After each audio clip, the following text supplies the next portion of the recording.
చాలామంది వాడుతున్నారు, మా ఫ్రెండ్స్ చెప్పారు అంది. వామ్మో ఏంటి అసలు చూద్దామని చెప్పి చూస్తే ఓకే, చార్కోల్ పేస్ట్ వల్ల కొన్ని లాభాలు ఉన్నాయి, దానికంటే నష్టాలే ఎక్కువ ఉన్నాయి, చెప్పేస్తున్నాను చూడండి.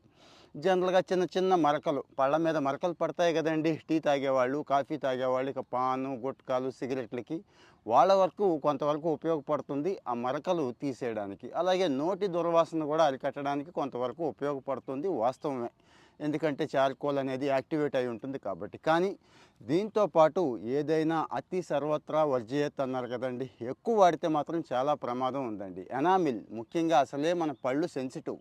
ఈ మధ్య కాలంలో జివ్వుమని లాగుతున్నాయి, కాస్త స్వీట్ కానీ కోల్డ్ కానీ ఏదైనా తగిలితే ఈ ఎనామిల్ మొత్తం కూడా గోవిందా అండి, అంటే పోతుంది అన్నట్టు. చార్కోల్ మరి అంత ప్రమాదం అండి, అంటే డైలీ వాడితే.